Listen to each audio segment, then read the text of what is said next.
maka ruh kita sudah tak lagi terlihat. Ya, tubuh yang halus nggak kelihatan lagi. Yang kelihatan Allah itulah Allah, Allah, Allah, Allah. Aina ma tuwallu fa sama wajhullah. Makanya akuan, nah ini kita tingkatkan lagi, Pak. Akuan-akuan itu jangan salah, Pak. Bisa terjerumus ke jurang syirik. Akuan itu ada 3 tingkatan. Ya. Ketika akuan kita itu diarahkan kepada jasmani kita, syirik, Pak.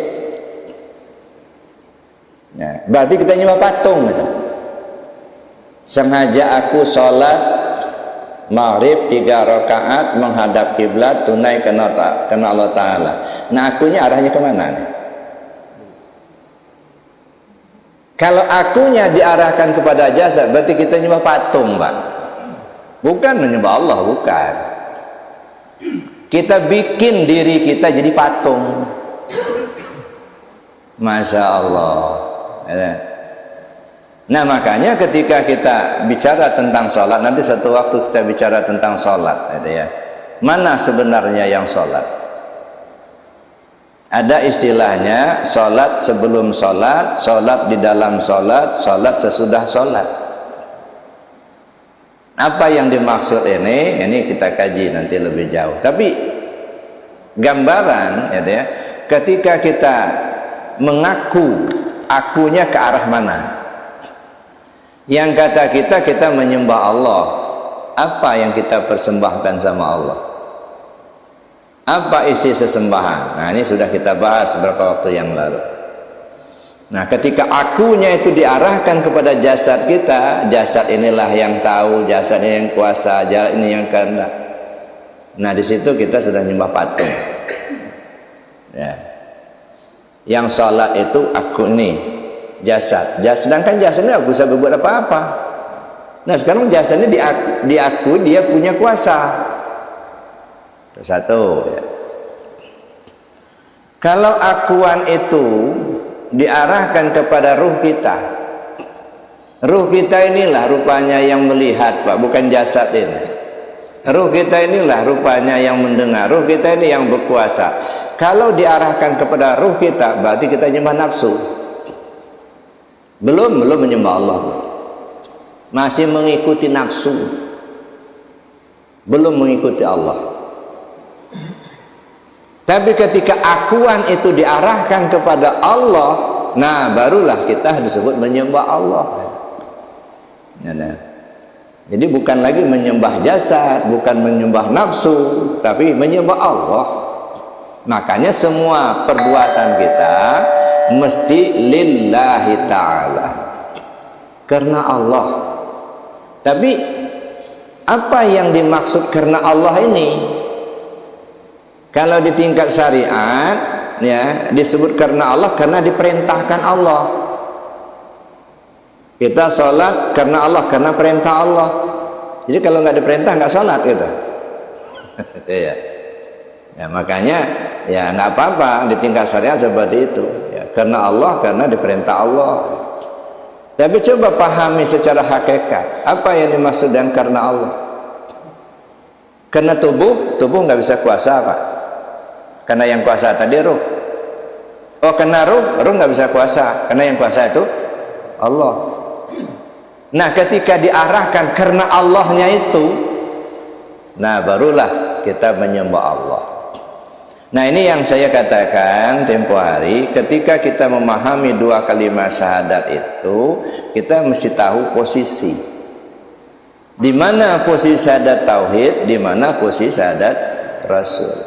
Gambaran, ada berapa contoh yang kita kemukakan. Salah satunya ketika kita menyembelih ayam.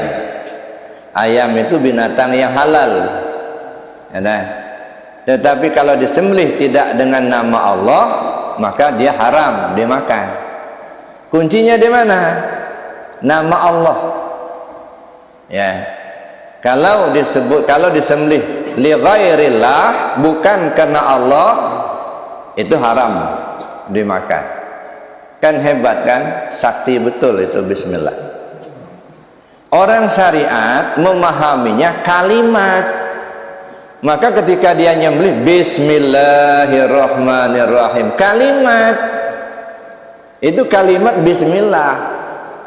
Tapi memang benar, sebenarnya dalam syariat itu kan ucapan dan perbuatan, ya, nggak terdengar adanya Bismillah kalau nggak diucapkan.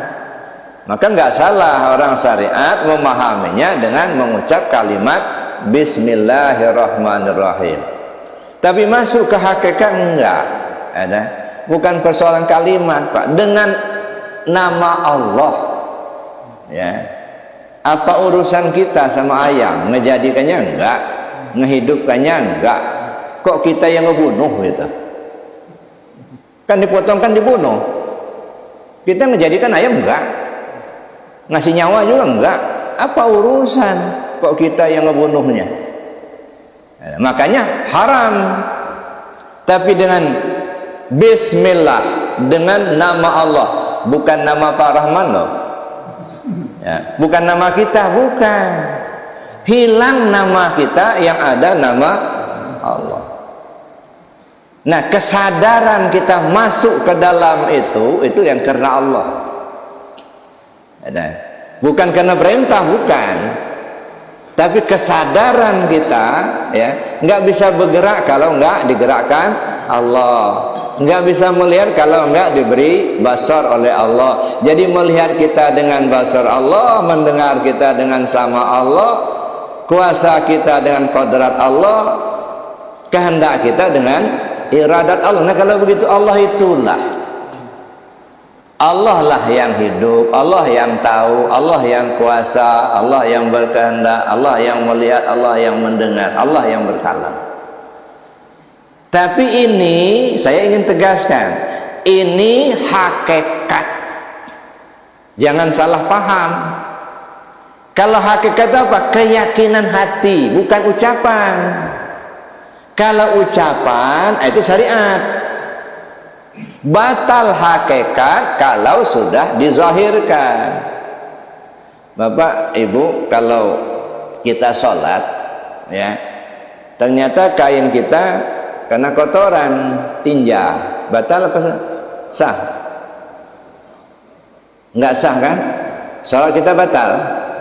Umpamanya kita sholat, ada kotoran sebujung kuku, nah ini nempel di kain kita, batal sholat kan? Nggak sah sholat.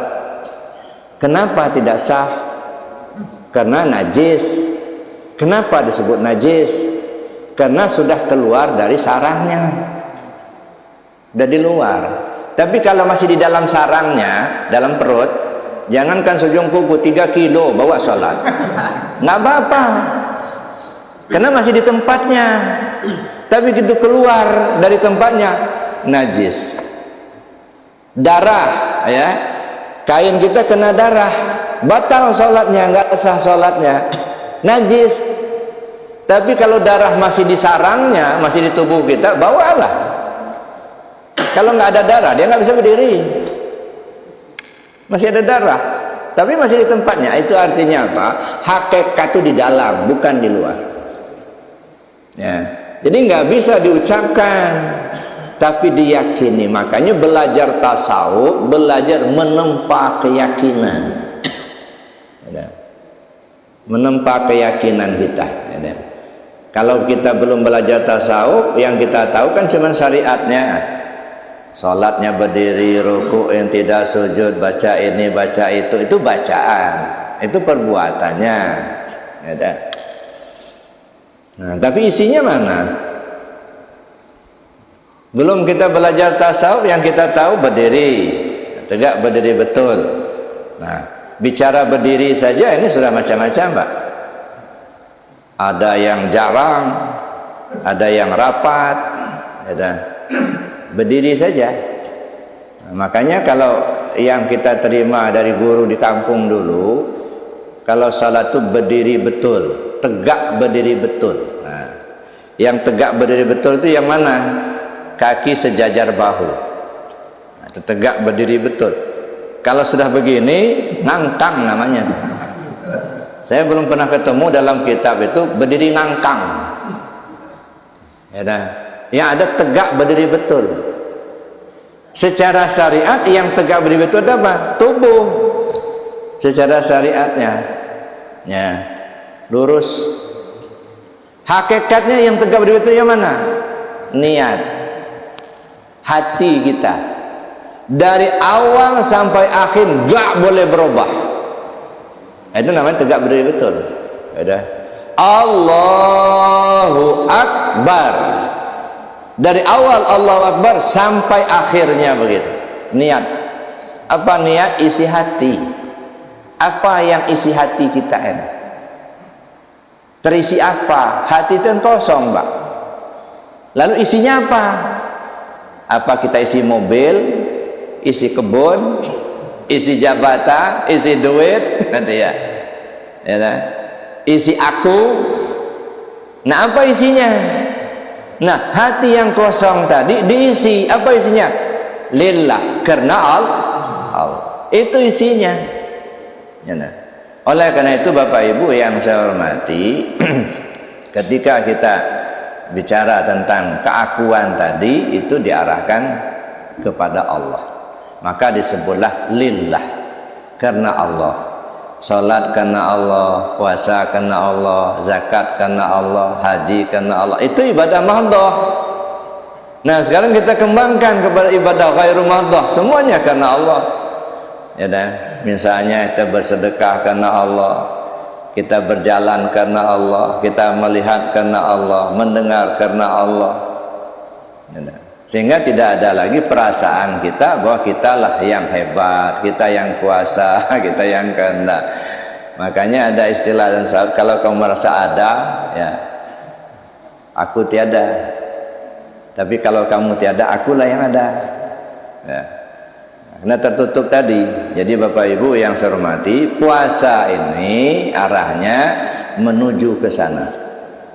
Makanya disebutkan as-saumu li wa ana ajzibi. Puasa untuk aku dan aku yang menjadi balasannya, bukan surga, bukan pahala lagi urusannya ini. Menuju Allah. Ada. Jadi puasa itu dalam rangka kita menuju Allah. Nah, di dalam Ramadan ini itu ada yang disebut Lailatul Qadar. Nah, marak sekarang ini kan orang mencari Lailatul Qadar, intikaf di masjid, tidur semalam suntuk, nanti bangun-bangun nanti sahur, mana Lailatul Qadarnya nggak datang. Kita dibayang-bayangi kalau Lailatul Qadar itu datang, angin berhembus menjadi berhenti, air mengalir berhenti. Apa pernah orang menemukan begitu, Pak? Udah bertahun-tahun Bapak dan kita semua ya deh, melewati apa namanya Ramadan ini, pernah nggak nemukan begitu? Nah, belum kan? Apa itu kadang tuh nggak pernah datang lagi? Nah ini perlu kita renungkan lebih jauh, Pak. Ya, jangan kita terjebak dengan hal-hal seperti itu. Ya, jadi bukan persoalannya kalau Lailatul Qadar itu air yang mengalir berhenti, angin berhembus berhenti.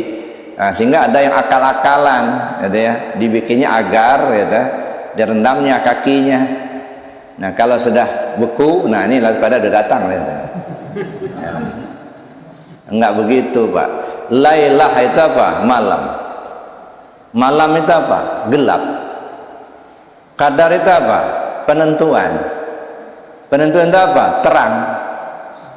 Nah, jadi kalau al-qadar itu sudah datang, maka yang gelap menjadi hilang. Ya, nah. Mana al-qadar? Ketentuan Allah. Kalau kita sudah mendapatkan petunjuk dari Allah, itu qadar. Ya, nah. Maka gelap menjadi hilang. Tadinya nggak tahu, lalu Allah beri petunjuk, tahulah kita. Nah, qadar itu malam al-qadar. Jadi yang gelapnya sudah hilang, terangnya yang datang. Terangnya itu lebih terang dari 1000 bulan. Ma'rifat, Pak. Mengenal Allah. Kalau sudah mengenal Allah, lebih terang daripada ilmu yang lain, Pak. Nah, mengenal Allah, sudah tahu kita dengan Allah, maka ilmu yang lain itu tidak lebih terang dari ilmu ma'rifatnya kepada Allah. Itu Lailatul Qadar, itu artinya gelap ya. Lailah itu gelap. Salah satu contohnya Sayyidina Umar radhiyallahu anhu